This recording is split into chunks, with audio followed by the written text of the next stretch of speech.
Last Feb 18, nag-celebrate ng 14th birthday ang Kuya Shiro. At simula nang nagluluto ako, mas gusto nila na ako yung gagawa ng cake para sa kanila. At gusto ko rin yon kasi ang laki ng natitipid ko sa cake, char. Ang mahal na rin kasi ng mga cake ngayon. At sakto, may nakita akong bagong recipe ng ice cream cake. At kakaiba kasi chocolate chip cookies yung ginamit. So for today's video, yan ang recipe natin ngayon at nakakatuwa kasi ang sarap nito. Gustong gusto talaga ng mga anak ko. Gusto mo rin ba?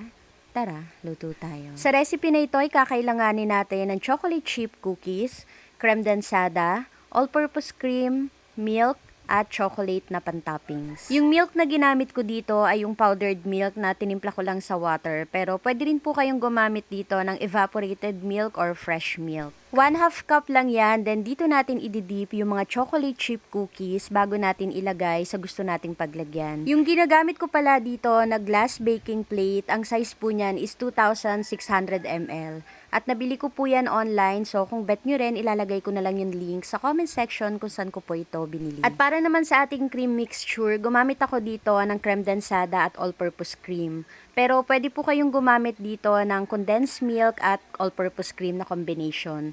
Mas bet ko lang yung ganitong mixture kasi bukod sa hindi ganun katamis mas marami pa yung magagawa. Chilled overnight yung mga ginamit ko at i-mix lang natin ito hanggang sa mag-double yung volume. After itong ma-mix, ilagay na rin natin dito sa baking plate na nilagyan natin kanina ng chocolate chip cookies. At dahil medyo malaki nga yung ginamit ko or pinaglagyan ko ng ating gagawing dessert, 2 layer lang pala yung nagawa ko. After natin lagyan ng chocolate chip cookies, lagyan na rin natin ito ng cream mixture. Then, nilagyan ko uli ng chocolate chip cookies at yung natirang cream mixture.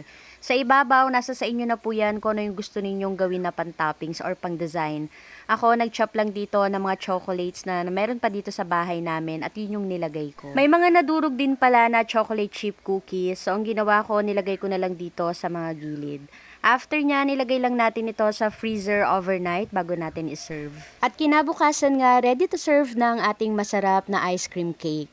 Tinatawag din pala ito na chocolate chip cookie lasagna.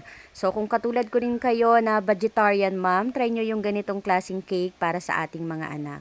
Promise, legit na masarap. Gusto mo rin ba? Tara, kain tayo.